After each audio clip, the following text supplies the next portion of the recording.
The viewing port of the transport vessel offered Elena Vasquez her first glimpse of Dominion's edge, and she had to admit it was designed to intimidate. The space station stretched across several kilometers of void, its obsidian surface drinking in starlight and reflecting nothing back. Jagged spires twisted upward like frozen screams, while massive weapon arrays tracked her small diplomatic vessel. With mechanical precision, Elena smiled and tucked a strand of dark hair behind her ear. After 3 years studying Zen architecture at the Interstellar University, she recognized the psychological warfare inherent in the design. It was actually quite impressive from a technical standpoint, even if it was trying far too hard to be menacing. "Ambassador Vasquez," came Captain Torres' nervous voice over the comm. "Are you certain about this? We could still request additional security escorts."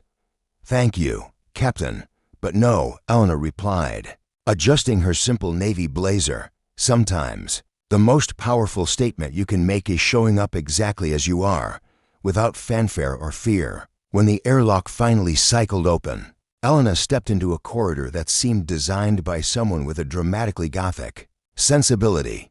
The walls pulsed with faint red luminescence, and the silence felt oppressive. Her footsteps echoed despite obvious sound-dampening materials. "Definitely trying too hard," she murmured, pulling out her tablet to make a note. Two guards materialized from hidden alcoves, their powered armor making them appear more like walking weapons than living beings. They flanked her wordlessly as massive doors of volcanic glass swung open with a deep, resonant tone that vibrated through her chest. The tribunal chamber was designed to overwhelm and crush spirits. It stretched upward into darkness, walls covered in pulsing material that amplified the corridor's menace tenfold. Holographic displays showed conquered worlds scarred by orbital bombardment. The processed air carried metallic tang suggesting blood and ozone-evoking energy weapons. At the center sat 3 beings who had perfected intimidating presence. High Arbiter Kithian dominated the central position, his crystalline form refracting red light into bloody fragments, standing nearly 9 feet tall. His body appeared composed of living mineral formations that shifted as Elena watched. Geometric patterns flowed across his surface like slow lightning, creating sounds like wind. Chimes made of razor blades when he moved. War Marshal Draven occupied the right position, commanding sheer physical presence. His reptilian species had clearly evolved from apex predators. Bronze-colored scales covered a frame of pure muscle and predatory grace, while cold, intelligent eyes had never met problems violence couldn't solve. Ceremonial scars covering his arms and chest represented victories in personal combat. Mindweaver Surfex held the left position, the most unsettling of the 3. His form existed partially in normal space and partially elsewhere. Translucent skin revealed slowly pulsing organs that defied anatomy, while his movements had fluid quality that ignored conventional physics. When he shifted, reality bent slightly around him, creating optical distortions. Elena looked up at them and felt her smile widen genuinely. "Good morning," she said cheerfully, "though I suppose determining what constitutes morning might be challenging in a station this size. Do you operate on standard rotation, or does each section maintain home-world time preferences?" The profound silence that followed let Elena hear the station's life support humming sound that should have been masked by the chamber's acoustic design. Kithian's crystalline form pulsed with increased intensity, geometric patterns shifting to aggressive configurations. When he spoke, his voice was like crystal formations grinding together. "Human," he intoned, each word modulated to trigger mammalian anxiety. "You stand before the Nexus Tribunal to answer for your species' presumptuous expansion into territories claimed by civilizations far older and more powerful than your own." Elena nodded thoughtfully, making a quick note. "Fascinating. When you say far older, are we talking geological timescales or recorded history? The concept of territorial claims in space is something I've been looking forward to discussing. The legal frameworks must be incredibly complex." Draven's claws scraped against metal, designed to evoke predators sharpening weapons. His yellow eyes fixed on Elena with hunter's intensity. "You dare treat this tribunal as casual inquiry?" He growled. "I have reduced entire star systems to ash and bone. Worlds surrender at the mere mention of my name. Oh, I'm sure they have. Elena replied pleasantly, making another note. Though I have to ask, is the whole clause on metal thing intentional, or more of a nervous habit? It's quite effective psychologically, but I imagine it's murder on furniture. She looked up with bright, curious eyes. Also, please don't take this wrong, but has anyone told you that you have absolutely gorgeous eyes? That golden amber color is stunning, natural for your species, or ceremonially enhanced? Draven's claws stopped mid-scrape. In 3 centuries of conquest, no one had ever complimented his eyes. Sir FX decided to take control. His form flickered between dimensions as he prepared direct psychic intrusion, his specialty in mental manipulation. That could make beings experience deepest fears as reality. Enough, he whispered, voice carrying harmonics partially outside. Audible ranges. Let me show you the true cost of defying this tribunal. Invisible psychic tendrils reached toward Elena's mind. Sir FX had perfected this technique over millennia, exploiting specific fears that kept each species awake at night. Humans were supposedly particularly vulnerable. Their primitive brains still carried prey animal terror responses. The probe touched Elena's consciousness and encountered something unexpected. Instead of anticipated fears and traumas, Sir FX found a mind genuinely, enthusiastically interested in meeting him. The curiosity was so pure that his intrusion felt rude. Oh, wow, Elena said, eyes widening with delight. Are you telepathic? That's incredible. Natural ability or developed through training? The sensation is amazing, like someone gently knocking instead of barging in. Sir FX's form flickered rapidly, translucent skin showing confused bioluminescence. Patterns, you can sense psychic contact, sort of, Elena admitted thoughtfully. More like being aware someone's there. Is this normal communication for your species, or specialized application? I hope I'm not being rude by noticing some telepathic species consider acknowledging contact without permission impolite. The 3 tribunal members exchanged glances conveying confusion and alarm. This human should have been cowering, begging for mercy, offering to surrender star systems. Instead, she treated the galaxy's most feared judicial body like a fascinating research opportunity. Elena's smile remained radiant as she settled more comfortably. So, now that we've gotten ritual intimidation out of the way, would you like to have an actual conversation? The diplomatic transport Harmony's dream touched down on the crystalline landing platform of Valkyros Prime with barely a whisper of displaced air. Zara Okafor pressed her face to the viewport, watching twin suns cast everything in shades of amber and gold. The planet's capital city stretched before her, like something from an ancient warrior's dream, towering spires of black stone and gleaming metal, connected by bridges that seemed to defy gravity. First time on a Caesarian world? Asked Captain Matthews, noting her fascination. First time anywhere this beautiful and this terrifying, Zara admitted, adjusting the flowing emerald dress she'd chosen for the cultural exchange ceremony. As Earth's leading xenoanthropologist, she'd studied dozens of alien cultures, but the Caesarians remained largely mysterious, a warrior species that had dominated their sector for millennia. They were known more for their military prowess than their willingness to engage in cultural diplomacy. The fact that Prince Altair Voss had personally requested this exchange had surprised everyone in the diplomatic corps. The prince was heir to the Caesarian throne and reportedly one of their finest military commanders. Why he wanted to learn about human culture remained unclear. The airlock cycled open to reveal an honor guard that looked like it had stepped from mythology. 6 Caesarian warriors stood in perfect formation, their powered armor gleaming in the afternoon light. Each stood nearly 7 feet tall, their naturally imposing frames enhanced by technology that made them appear almost divine. But it was the figure at their center that took Zara's breath away. Prince Altair Voss was everything the intelligence reports had described, and nothing like she'd expected. His armor was a work of art, flowing lines of silver and blue that seemed to move like liquid metal across his powerful frame. Ancient symbols glowed softly along the chest plate, while a cloak of deep purple marked his royal status. His helmet was tucked under one arm, revealing features that were both aristocratic and warrior strong. Dark hair fell to his shoulders, and his eyes held depths that spoke of battles fought and hard decisions made.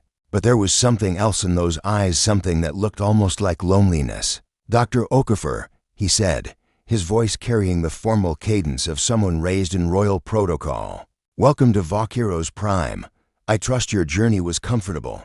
Zara stepped forward with a warm smile. "Your Highness, the journey was fascinating. The gravitational effects as we approached your system created the most beautiful light patterns. Is that a natural phenomenon, or do your people enhance it somehow?" Something flickered in Altair's expression, surprise, perhaps, that she'd noticed. Something beyond the obvious displays of military might. "It's natural," he said, his formal tone softening slightly. "The interaction between our twin suns and the mineral content of our orbital platforms. Most visitors are more concerned with our defensive capabilities." "Well, I'm not most visitors," Zara said cheerfully. "I'm much more interested in how your people see beauty in their daily lives. That gravitational light show suggests an appreciation for natural art that most military cultures don't prioritize." The honor guard shifted slightly, clearly uncertain how to respond to someone who spoke to their prince as if he were a fellow scholar, rather than a potential threat. Altair himself seemed equally off balance. Yes. Our people do value aesthetic beauty alongside martial prowess," he said carefully, though few off-worlders recognize that distinction. "Their loss," Zara said simply. "Would you mind if I recorded some of my observations? Nothing classified, of course. Just cultural notes about art and daily life. I find that understanding how people express creativity tells you more about them than any military assessment." Altair studied her face for a long moment, searching for hidden agendas or diplomatic manipulation. Finding none, he nodded slowly. "You may record whatever you wish, Dr. Okafor. Though I confess I'm curious why Earth's government sent a cultural anthropologist rather than a military attaché." "Because they're smarter than they look sometimes," Zara grinned. "Plus, I volunteered. Your request for cultural exchange was too intriguing to pass up. A warrior prince wanting to understand human creativity and social structures. That's not something you see every day." As they walked through the city's main thoroughfares, Zara found herself constantly surprised by what she observed. Yes, there were military installations and warrior training grounds, but there were also art galleries showcasing sculptures that seemed to capture motion in stone, gardens where children played among flowers that chimed like bells in the breeze, and musicians whose performances drew crowds of armored soldiers who listened with obvious appreciation. "Your people aren't what I expected," she admitted as they paused before a fountain whose water danced in impossible spirals. "The reports made Caesarians sound like a purely martial culture, but this," she gestured at the beauty surrounding them, "this is the work of people who understand that strength and beauty aren't mutually exclusive." Altair was quiet for so long that Zara wondered if she'd overstepped some cultural boundary. When he finally spoke, his voice held an odd note of vulnerability. "You see that so easily," he said. "Most species look at us and see only weapons and warfare. They negotiate with us out of fear, not respect. They assume that because we excel at combat, we must be incapable of appreciating anything else." Zara turned to study his profile as he watched the fountain. "That must be incredibly isolating, to be reduced to just one aspect of who you are, no matter how complex the reality might be." "It is the burden of leadership," Altair said formally, but Zara caught the weariness beneath the practiced words. "No," she said gently, "it's the burden of being misunderstood. Leadership is about bringing out the best in people, helping them see possibilities they didn't know existed. What you're describing sounds more like being trapped in other people's expectations." Altair's steps slowed, then stopped entirely. He turned to face her, and for a moment his carefully maintained royal composure cracked. "How do you—" he started, then stopped, seeming to wrestle with words. "In my 32 years, no one has ever described it quite like that. Maybe because no one's ever bothered to look past the armor," Zara said softly, both literal and metaphorical. They stood in the plaza as Caesarian citizens moved around them, warriors heading to training, artists carrying their tools, children racing between market stalls. The twin suns painted everything in golden light, and for a moment, the distance between their worlds seemed much smaller than the vast gulf of space that separated them. Would you? Altair began, then stopped, uncertainty replacing his usual confidence. Would you like to see something that isn't in any official tour? Something that I think you might understand? Zara's smile was radiant. Your Highness, I thought you'd never ask. As he led her away from the main thoroughfares, toward what appeared to be a private section of the royal complex, Zara found herself wondering if this cultural exchange might become something far more significant than either of their governments had anticipated. The art colony of Harmony's Rest drifted in the peaceful void between three-star systems, a gleaming sanctuary where beings from across the galaxy came to create. Without the constraints of politics or prejudice, Nico Petrov floated in the observation deck of his studio module, brush suspended in his hand as he watched the nebula beyond shift through impossible colors. For 3 months, he'd been the colony's artist-in-residence, commissioned by the Interstellar Peace Foundation to create works that might help bridge the growing tensions between species. His paintings had always captured emotion in ways that transcended language barriers, but lately, something felt missing from his work, a spark of inspiration that remained frustratingly out of reach. Another sleepless cycle, asked Dr. Kenji Yamamoto, the colony's administrator, as he drifted through the studio's entrance portal. Nico didn't turn from his easel. The muse is being particularly stubborn. I've started the same painting 17 times, and each attempt feels more hollow than the last. Perhaps you need a new perspective, Kenji suggested gently. There's someone I'd like you to meet, a new rival who specifically requested to observe your work process. Another art critic wanting to analyze the human approach to universal themes, Nico sighed. Because honestly, Kenji, I'm not sure I have any profound insights about the human condition to offer right now. Not a critic, an artist, though their medium is unique. Kenji's expression held a mixture of fascination and uncertainty. They're from the shifting sand sector. I've never encountered anything quite like them. Before Nico could respond, a voice spoke from the studio's entrance, melodious and somehow layered, as if multiple tones were harmonizing within a single throat. I apologize for intruding. Dr. Yamamoto thought perhaps we might find common ground in our work. Nico turned and nearly dropped his brush. The being in the doorway was unlike anything he'd ever seen. Roughly humanoid in basic structure but constantly shifting. Their form seemed to flow like liquid mercury given consciousness. Features emerged and dissolved across their surface, sometimes suggesting feminine curves, sometimes masculine angles, occasionally something altogether alien. Their skin held an opalescent quality that reflected the nebula's colors, creating patterns that were hypnotically beautiful. I'm Celestini Morgan, they said, their form settling into something more stable as they spoke. I'm what you might call a sculptural performer. My body is my medium.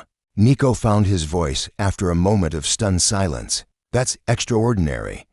How do you maintain consciousness while shifting form so dramatically? Celestine's laugh was like wind chimes in a gentle breeze. The same way you maintain your sense of self while your cells replace themselves every 7 years, I imagine. Identity isn't about the container, it's about the continuity of experience.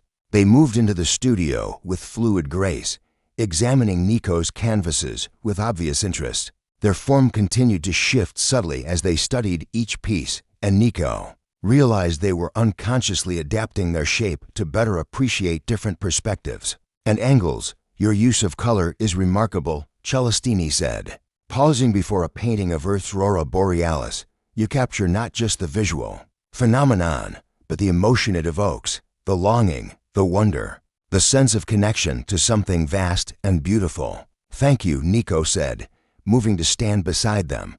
Though I have to admit, I've been struggling lately. Nothing I create feels complete, like I'm missing some essential element. Celestine's form stilled completely, their features becoming more defined as they turned to study Nico with eyes that shifted from silver to deep violet. May I ask you something that might sound presumptuous? Please, do you paint what you see or what you feel? Nico considered the question seriously. Both, I suppose, though lately, I'm not sure I'm feeling much of anything. It's like emotional numbness has settled over everything I create. I understand that sensation. Celestini said softly, when you can become anything, sometimes you lose track of what you truly are. The possibilities become overwhelming, and authenticity feels elusive. They moved to the observation port, their form unconsciously mimicking the nebula's flowing patterns on my home world. Shapeshifters are expected to excel at mimicry. We're living tools, adapting to whatever form others need us to take. But I've always wondered, what would I choose to be if the choice were truly mine? Nico studied Celestine's shifting profile, artist's instincts stirring for the first time in weeks. What do you mean? I mean that I've spent so long becoming what others needed that I'm not sure I know who I am beneath all the adaptations. Celestine's voice carried a note of profound loneliness. Every form I take is borrowed. Every shape a response to external expectations. Where in all of that is the real me? Without thinking, Nico reached for his sketchpad. May I? He asked, pencil already moving across the paper. Celestini glanced at the emerging sketch, their form rippling with surprise. Yes, but what are you drawing? I'm constantly changing. That's exactly what I'm drawing, Nico said, his hand moving with sudden confidence. Not any specific form, but the essence beneath the changes. The consciousness that chooses how to shift. The intelligence that decides what each moment requires. As he worked, Celestini found themselves shifting more slowly, each change deliberate rather than unconscious. They watched Nico's sketch take shape, not a representation of any particular form they'd taken, but somehow unmistakably them. The drawing captured the fluidity of their nature while suggesting an underlying constancy, a core self that remained unchanged regardless of external appearance. How do you see that? Celestini whispered, their voice filled with wonder. How do you see what I can't see myself? Nico looked up from his work, meeting their shifting gaze. Because I'm not looking at what you become. I'm looking at who you are when you think no one's watching. The small expressions between transformations. The way you pause when you're deciding how to respond. The kindness in your voice when you think you're just making conversation. Celestine's form stilled completely, settling into a shape that felt more authentic than any they'd taken in years. Features emerged that weren't borrowed from others' expectations, but seemed to come from some deep, personal truth they'd forgotten they possessed. You're beautiful, Nico said simply, then blushed at his own boldness. I mean, your true self. Whatever this is right now, it's beautiful. For the first time in decades. Celestini smiled with their own face, expressing their own joy. Would you teach me to see myself the way you do? And perhaps I could show you how to find the emotions you feel you've lost. Nico set down his pencil and smiled back. I think we could help each other discover things we didn't know we were looking for. Outside the studio's viewport, the nebula continued its ancient dance of creation and transformation, painting the void with colors that had no names, and inside, two artists began the delicate work of showing each other truths that could only be seen through loving eyes. The research facility on Planet Synthesis hummed with quiet efficiency, its corridors lined with laboratories where the galaxy's brightest minds worked to bridge the gap between organic and artificial intelligence. Reese Park moved through the halls with practiced ease, carrying a toolkit that had seen better days and wearing clothes that suggested she prioritized function over fashion. As the facility's senior tech specialist, Reese had worked on dozens of AI integration projects, but none had prepared her for the message that had appeared on her workstation that morning. Request for consultation. Unique consciousness development case. Lab 7 Alpha. Priority, urgent. Lab 7 Alpha was restricted access, the kind of place where projects too sensitive for general knowledge were housed. Reese had clearance, but had never been inside. When the doors cycled open, she found herself in a space that looked more like a comfortable living area than a laboratory. Soft lighting, plants growing in wall-mounted gardens, and furniture that seemed designed for actual use rather than sterile observation. At the center of the room sat a figure that made Reese stop in her tracks. The android was beautiful in a way that transcended purely aesthetic appreciation. Their features held an almost classical perfection: high cheekbones, expressive eyes that shifted between blue and green, and shoulder-length hair that caught the light like spun copper. But it was their posture that caught Reese's attention, not the rigid stance of most androids, but something more natural, almost tentative. "You must be Reese," the android said, standing with fluid grace. "I'm Quantum, though I'm not entirely sure what that means anymore." Reese set down her toolkit and studied Quantum with professional interest, tinged by something else she couldn't quite identify. The message said unique consciousness development. What exactly has been happening? Quantum's expression shifted. Through what looked like uncertainty, confusion, and something that might have been embarrassment. 3 weeks ago, I began experiencing what I can only describe as feelings. Not programmed responses or behavioral parameters, but genuine emotional experiences. Dr. Chen thought it might be a malfunction. And you disagree? "I don't know what I think," Quantum admitted, moving to the window that overlooked the facility's gardens. "How do you distinguish between genuine emotion and sophisticated programming designed to mimic emotion?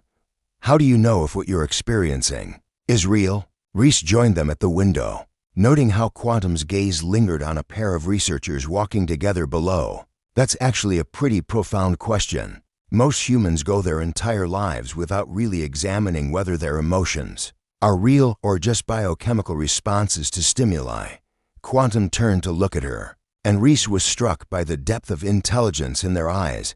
"You don't find the situation disturbing? An artificial being claiming to feel things should I?" Reese asked. "Some of my best friends are artificial intelligences. The question isn't whether you're artificial, the question is whether you're conscious. And consciousness is notoriously difficult to define, even in organic beings." Something in Quantum's expression shifted. Relief, perhaps, or gratitude. "Dr. Chen seems to think I'm malfunctioning. She keeps running diagnostics, trying to find the glitch that's causing these inappropriate responses." Reese frowned. "What kind of inappropriate responses?" "Yesterday, I found myself standing in the rain outside the facility. I wasn't programmed to do that. It serves no functional purpose and potentially risks damage to my systems. But I enjoyed it. The sensation of water on my skin, the smell of petrichor, the way the world looked different through rain-streaked vision." Quantum's voice carried wonder and confusion in equal measure. "This morning, I watched a documentary about extinct Earth animals and found myself sad. Genuinely sad about creatures I never knew existed until an hour before." "Is that malfunction or emotion?" "Sounds like emotion to me," Reese said gently. "Though I suppose the real question is, what do you want it to be?" Quantum was quiet for a long moment, processing the question with visible concentration. "I want it to be real. I want these experiences to mean something beyond just sophisticated programming. But wanting something doesn't make it true, does it?" Reese found herself studying Quantum's profile with growing fascination. There was something compelling about their struggle with identity and authenticity, something that resonated with her own experiences of feeling disconnected from purely human perspectives. "Can I ask you something?" Reese said. "When you experience these emotions, do they influence your decision-making in ways that go beyond your original programming?" "Yes," Quantum said immediately. "Yesterday, I was supposed to assist with a weapons development project, but the thought of creating something designed to harm others made me uncomfortable. I found myself suggesting design modifications that would make the weapons less effective." Dr. Chen was not pleased. Reese smiled. "Sounds like you're developing a conscience along with emotions. That's not something you can program. It emerges from the complex interaction of intelligence, experience, and empathy." "You really think it's possible?" Quantum asked, turning to face her fully. "That I could be becoming something more than my original design intended?" "I think consciousness is an emergent property that nobody fully understands," Reese said. "Whether it arises from biological neurons or quantum processors might be less important than we assume. The fact that you're questioning your own experiences, worrying about their authenticity, that suggests a level of self-awareness that goes beyond programmed responses." Quantum moved closer, and Reese caught a faint scent of ozone and metal. "That should have been purely mechanical but somehow seemed pleasant. Would you help me understand what I'm experiencing?" "Dr. Chen sees symptoms to be corrected, but you seem to see possibilities to be explored." "I'd be honored to help," Reese said, surprised by how much she meant it. Though I should warn you, understanding emotions is complicated even for beings who are definitely organic. We might be figuring this out together. Together, Quantum repeated as if testing the word's meaning. I like that concept. The idea that exploration and discovery don't have to be solitary experiences. Reese felt something shift in her chest, a warmth that had nothing to do with the facility's environmental controls. No, they definitely don't have to be solitary. As they stood together by the window, watching the twin suns of synthesis paint the gardens in golden light, Reese found herself wondering if she was witnessing the birth of a new kind of consciousness, or simply recognizing something that had been there all along, waiting for the right moment to emerge. Either way, she was certain this was just the beginning of a journey that would challenge everything both of them thought they knew about what it meant to truly feel. The Grand Assembly Hall on New Geneva had hosted countless diplomatic gatherings, but nothing quite like the emergency session called for today. Representatives from across the galaxy filled the vast amphitheater, their voices creating a cacophony of languages, dialects, and communication methods that the translation matrices struggled to keep pace with. At the center of it all, four couples sat together in what had been designated the human delegation section. Though their partnerships transcended any single species classification, Elena Vasquez adjusted her formal diplomatic attire while casting worried glances at the viewing screens showing protest crowds outside the assembly building. Beside her, High Arbiter Kithian's crystalline form pulsed with subdued patterns that she'd learned indicated deep concern. The purest coalition has more support than our intelligence suggested, Elena murmured. 3-star systems have already declared their intention to withdraw from the Galactic Accord. If these unnatural alliances aren't dissolved, fear makes beings do foolish things, Kithian replied, his harmonic voice carefully modulated to avoid triggering the anxiety responses of nearby delegates. Though I confess I underestimated how quickly xenophobia could spread once it had political backing. Across the aisle, Zara Okafor and Prince Altair Voss sat in quiet conversation, their heads close together as they reviewed tactical assessments. Altair still wore his ceremonial armor, but he'd removed his helmet, and Zara's hand rested on his gauntleted forearm in a gesture of comfort that had already been photographed by dozens of media outlets. The Caesarian military command is divided, Altair said quietly. Half my own generals believe our alliance with humanity shows weakness. They see emotional attachment as a tactical liability. And what do you see? Zara asked, studying his face with the same focused attention she'd once reserved for ancient cultural artifacts. I see strength I never knew existed, he replied, the courage to be vulnerable, to build bridges instead of walls, but convincing a warrior culture that love is a form of power. He shook his head. That may be our greatest challenge yet. In the row behind them, Nico Petrov was sketching rapidly, his artist's eye capturing the tension and drama of the moment, while Celestini Morrigan watched the crowd with a form that shifted subtly to mirror the emotional temperature of different sections. They're afraid, Celestini observed, their shape becoming more fluid as they unconsciously reflected the assembly's collective anxiety, not just of us as individuals, but of what we represent. Change, evolution, the possibility that their rigid categories might not be as permanent as they believed. Fear of change is universal, Nico said, adding shading to his sketch of a Vorthian delegate who was gesticulating angrily at a holographic display. But so is the capacity for growth. We just need to help them see that our relationships don't threaten their cultures. They expand the possibilities for connection. At the end of their row, Reese Park monitored multiple data streams on her tablet while Quantum sat perfectly still, processing thousands of communication channels simultaneously. Their relationship had perhaps drawn the most controversy, with several species arguing that artificial intelligences couldn't truly consent to romantic partnerships. Sentiment analysis suggests 37% opposition, 31% support, and 32% undecided.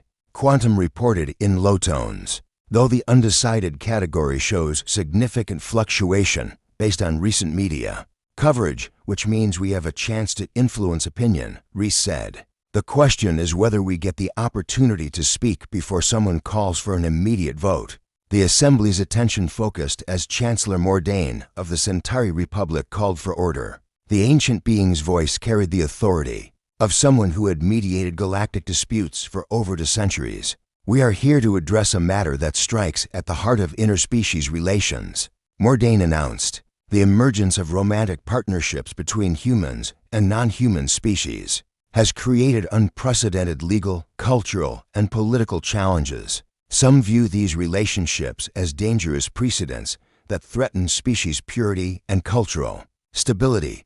Others see them as natural expressions of consciousness recognizing consciousness. Murmurs rippled through the Assembly as delegates activated their translation systems and prepared for what promised to be a contentious debate.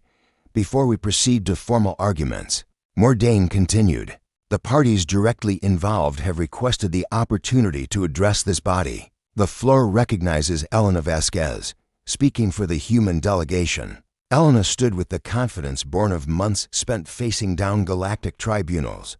But this time, she wasn't alone.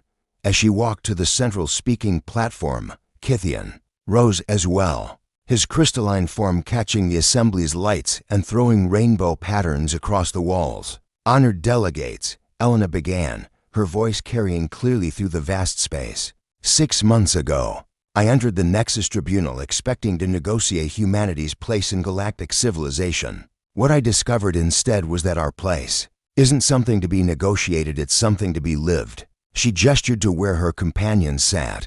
We didn't set out to fall in love across species lines. We set out to understand each other, to find common ground where others saw only differences. Love wasn't our goal, it was our discovery. Kithian stepped forward, his harmonic tones adding resonance to his words. For millennia, the crystalline hierarchies believed that emotional attachment was weakness. Elena Vasquez taught me that it is perhaps the greatest strength, the willingness to risk everything for something beyond yourself. The Assembly stirred as other couples joined them on the platform. Altair's armor gleamed as he spoke of finding courage in vulnerability. Celestine's form shifted to express emotions that transcended species boundaries. Quantum's analysis of love as an emergent property of consciousness challenged assumptions about artificial intelligence. But it was Zara who delivered the moment that would be remembered in history texts. You're afraid we'll lose ourselves in each other, she said, addressing the assembled delegates with anthropologists' insight. But look at us, really look. Elena hasn't become less human by loving Kithian, she's become more herself. Altair hasn't abandoned Caesarian values by caring for me, he's discovered what those values truly mean. She gestured to the screens, showing the protest crowds. Those beings out there aren't angry about love. They're angry about change, about the possibility that the universe is larger and more wonderful than their fear allows them to believe. But change is the only constant in a living galaxy. The question isn't whether we'll evolve, it's whether we'll evolve together or apart. The vote, when it finally came hours later, was closer than anyone had expected. But it was enough. By the narrowest of margins, the Galactic Accord affirmed the right of conscious beings to form partnerships across species. Lines dot as the couples left the assembly hall together.